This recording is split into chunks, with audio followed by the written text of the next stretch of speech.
जहाँ तक एम्स का सवाल है, ये समाजवादी पार्टी की सरकार ने ज़मीन फ्री में देने का काम किया है। रोजगार के संसाधन बहुत कम हैं।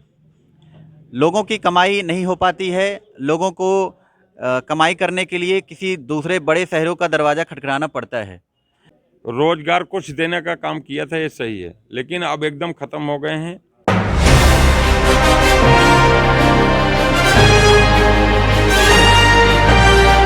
नमस्कार, मैं हूं प्रवेश और आप देख रहे हैं the day light news. Uttar Pradesh विधानसभा चुनाव नज़दीक हैं। इसी बीच हम अपने चुनावी परिचर्चा में आज पहुंचे हैं सदर विधानसभा रायबरेली में। हमारे साथ हैं समाजवादी पार्टी से प्रत्याशी आरपी यादव, पूरा नाम राम प्रताप यादव। आइए हम इनसे जानते हैं कि यहाँ से इनकी क्या तैयारियाँ रही हैं। आरपी यादव जी, हमारे channel the day light news में आपका बहुत बहुत स्वागत है। Thank you. आरपी जी, रायबरेली कांग्रेस का गढ़ रही है और उत्तर प्रदेश में सबसे वीवीआईपी लोकसभा सीट भी रही है। तो आप रायबरेली के कांग्रेस के द्वारा जो भी किए गए कार्य हैं वो उनके बारे में हमें थोड़ा ब्रीफ करिए और रायबरेली के किन किन समस्याओं को आप देखते हैं। रायबरेली कांग्रेस का गढ़ जरूर रही है, लेकिन 77 में राजनारायण जी ने इंदिरा गांधी को भी हराया था प्रधानमंत्री रहते हुए। ये समाजवादियों का गढ़ है। ये सही है कि क्या कांग्रेस का यहाँ एमपी हमेशा रहता था, और जब इंदिरा गांधी हार सकती हैं, कांग्रेस की प्रधानमंत्री थी उस समय भारत की, तो ये समाजवादी पार्टी का गढ़ है, ये मैं कह सकता हूँ। पिछले कई चुनावों में देखा जाए तो कांग्रेस ही यहाँ पे रही है। कांग्रेस यहाँ पे बहुत ही मजबूत स्थिति में रही है। ऐसे में इस बार 40% का दांव महिला उम्मीदवार का दांव भी खेल रही हैं प्रियंका गांधी जी। तो इसमें आपका क्या नज़रिया है? क्या ये बड़ी चुनौती होगी आपके लिए? कांग्रेस का गढ़ माना जा सकता था, लेकिन अब कांग्रेस का गढ़ नहीं है, क्योंकि 2012 में सिर्फ सदर सीट को छोड़ करके सारी समाजवादी पार्टी की सीट जीती थी। और मैं इसलिए नहीं जीत पाया था कि इससे पहले जिन कैंडिडेटों ने समाजवादी पार्टी से चुनाव लड़ा था, वो पब्लिक को मोटिवेट नहीं कर पाए, अपने पक्ष में नहीं कर पाए। 2002 में जब चुनाव हुआ तो राजीव भाई साहब ने चुनाव लड़ा था, 20,000 वोट मिला था। उसके बाद 2007 में जब वो लड़े तो 16,000 मिला, और वो जनता का विश्वास नहीं जीत पाए थे। लेकिन जब हमें मौका मिला तो मैं सीधे 47,000 वोट पाने में कामयाब हुआ, जो इलेक्ट्रॉनिक मशीन का है, और 5,000 वोट मुझे मिला था बैलेट पेपर का, लेकिन वो गिनती में नहीं किया गया क्योंकि मैं हार गया था। और जहाँ तक सवाल है कांग्रेस का जो यहाँ कार्यक्रम हैं, वो सिर्फ चंद लोगों के ही कहने से यहाँ काम होते हैं। और जहाँ तक सवाल है यहाँ पर कांग्रेस के लोगों का, कांग्रेस का खाता खुलने वाला नहीं है, इसलिए कि उनकी गलत नीतियां हैं। चाहे कांग्रेस हो चाहे भाजपा हो, दोनों एक ही सिक्के के दो पहलू हैं। कभी कांग्रेस ने जनता को गुमराह करके सरकार बनाने में कामयाब हो जाती थी, आज उसी तरीके से झूठी अफवाह फैला करके बीजेपी भी कामयाब हो गई है। लेकिन बीजेपी का आपकी पत्ता साफ हो जाएगा, मैं ये कह सकता हूँ। अगर हम शिक्षा को लेकर बात करें, बड़ी पढ़ाई करने के लिए यहाँ के युवाओं को बाहर किसी बड़े शहर में जाना पड़ता है। तो इसके लिए शिक्षा पे यहाँ पे क्या कार्य हुए हैं और अगर आप जीत कर आते हैं तो शिक्षा के लिए क्या कार्य करेंगे? जहाँ तक सवाल है यहाँ के युवाओं को बाहर जाना पड़ता है, ये सही है, लेकिन बीच में 2-3 कॉलेज आए हैं। अभी 2012 के आसपास 2-3 कॉलेज आए हैं, जैसे यहाँ का फिरोज गांधी पॉलिटेक्निक था, वहाँ इंजीनियरिंग कॉलेज की पढ़ाई हो रही है, एफडीआई है, और 3-4 कॉलेज और खुले हैं जो अमेठी संसदीय क्षेत्र में आते हैं। मैं इसके लिए जिन लोगों ने भी इसका प्रयास करके यहाँ खुलाया उनको मैं थैंक यू बोलता हूँ, उनको धन्यवाद देता हूँ कि शिक्षा के क्षेत्र में अच्छा कार्य किया गया है। लेकिन हम अगर विधायक बनते हैं, जनता ने मुझे आशीर्वाद दिया, तो मेरी कोशिश होगी, अगर उत्तर प्रदेश में समाजवादी पार्टी की सरकार बनती है और माननीय मुख्यमंत्री अखिलेश यादव जी बनते हैं, तो मेरी कोशिश होगी कि जो विद्यालय आए हैं उनका विस्तार हो सके और अच्छे से अच्छा इंस्टीट्यूट खुलवाने का प्रयास किया जाएगा रायबरेली के लिए। जहाँ तक एम्स का सवाल है, ये समाजवादी पार्टी की सरकार ने ज़मीन फ्री में देने का काम किया है। यहाँ पर समाजवादी पार्टी के माननीय मुख्यमंत्री अखिलेश यादव जी ने फ्री में ज़मीन दिया, ना उनका शिलान्यास में बुलाया गया, ना उद्घाटन में बुलाया गया।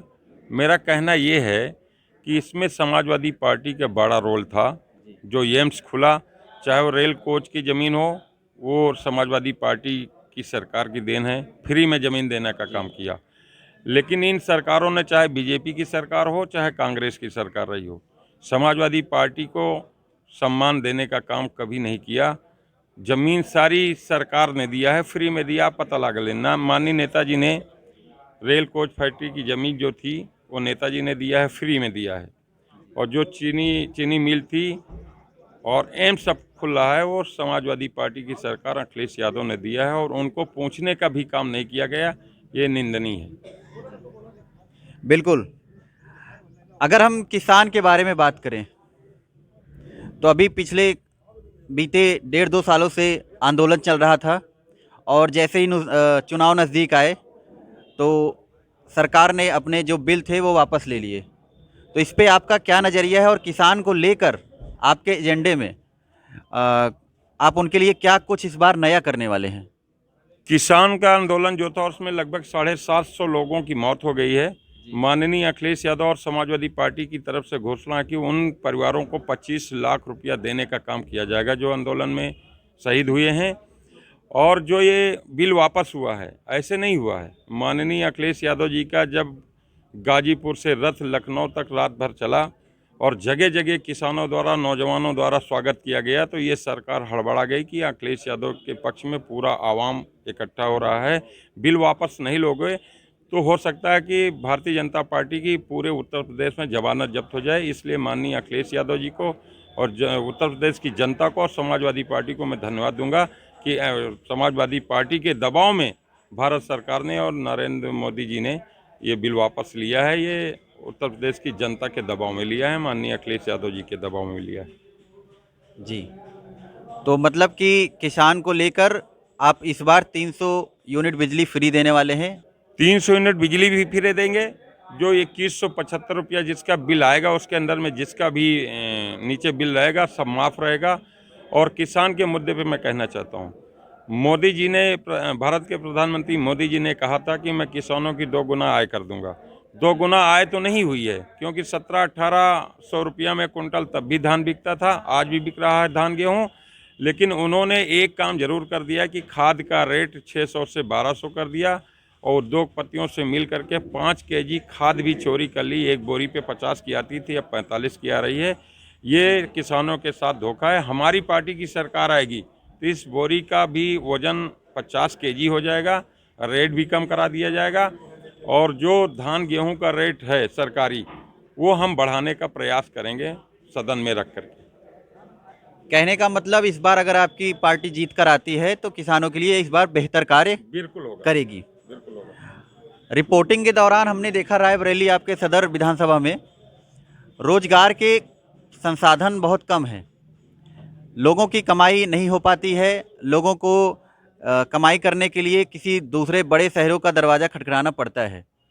तो उनके इस रोजगार के मुद्दों को लेकर आप क्या कुछ नया करेंगे, इसके बारे में आप हमें बताएं। मैं बताना चाहता हूं कि जो रायबरेली का रोजगार है वो बड़े स्तर पे यहाँ पर कांग्रेस सरकार थी, लगातार उनके एमपी थे, रोजगार कुछ देने का काम किया था, ये सही है। लेकिन अब एकदम ख़त्म हो गए हैं, क्योंकि जो फैक्ट्रियाँ थी वो बीमार हो गई हैं, बंद हो गई हैं, कोई रोजगार नहीं है। और आरपी यादव विधायक यहाँ से बनते हैं, जनता का प्यार मिलता है और समाजवादी पार्टी की सरकार बनती है तो माननीय अखिलेश यादव जी से कह के तमाम रोजगार का इंतजाम कराया जाएगा, तमाम फैक्ट्रियाँ खुलाई जाएंगी। और यहाँ पर सवाल जो है भ्रष्टाचार का, यहाँ के जो विकास का रोड़ा बने हैं लोग, वो बड़े घर के लोग हैं जिनका 30 साल से राजनीतिक परिवार यहाँ पर हावी था, जीतता था। वो हर ठेके पट्टे में दखलंदाजी करके कमीशन खोरी का काम करते थे और जो विकास कार्य रहते थे उनको अवरुद्ध करते थे। अभी एक रिंग रोड है 200 कुछ करोड़ की थी, अभी तक वो पूरा नहीं हो पाई, जबकि वो 8 साल या 10 साल उसका हो गया है। सीवर लाइन पड़ रही, अभी उसका भी काम पूरा नहीं हो पाया। और पेयजल की सप्लाई जो है वो भी पड़ रही थी, उसका भी काम पूरा नहीं हो पाया। मेरा यहाँ के बड़े लोग ठेकेदार हैं, जो विधायक हैं या एमएलसी हैं, इन लोगों पर मेरा क्या, यहाँ की जनता का आरोप है कि इन लोगों की वजह से विकास कार्य सही दिशा में काम नहीं हो पाता। जी बिल्कुल। तो जो मौजूदा सरकार है इस समय केंद्र में, जी उन्होंने आत्मनिर्भर भारत को जोड़ दिया है जी कि आप अपने शहर में नए बिजनेस ओपन करिए और मतलब अपने आप को स्टेबल बनाइए। जी तो एक तरीके से देखा जाए कि स्टार्टअप इंडिया को उन्होंने जोड़ दिया है। जी। तो स्टार्टअप इंडिया को लेकर या उसको प्रोत्साहित करने के लिए आप क्या कुछ नया कार्य इस शहर में करने वाले हैं और क्या कुछ नया कार्य लेकर आएंगे? समाजवादी पार्टी हमेशा विकास के मुद्दे पर चुनाव लड़ी है। अखिलेश यादव जी ने 2012 से 17 तक तमाम योजनाओं के माध्यम से रोजगार देने का काम किया है, विकास को गति देने का काम किया है। लखनऊ से आगरा एक्सप्रेस हाईवे जो 302 किलोमीटर है, उसको 2 साल में पूरा कराने का काम किया है। समाजवादी पार्टी की सरकार बनेगी, अखिलेश यादव जी मुख्यमंत्री बनेंगे और मैं विधायक बना यहाँ का, तो सरकार के माध्यम से तमाम योजनाओं के माध्यम से यहाँ का विकास कराने का काम किया जाएगा, बेरोजगारी दूर करने का काम किया जाएगा। और क्या-क्या मुद्दे हैं जिनको लेकर इस बार आप चुनाव में उतर रहे हैं और फ्यूचर के लिए आपके क्या प्लान ऑफ एक्शन रहेंगे? समाजवादी पार्टी का जो विकास का मुद्दा है, जैसे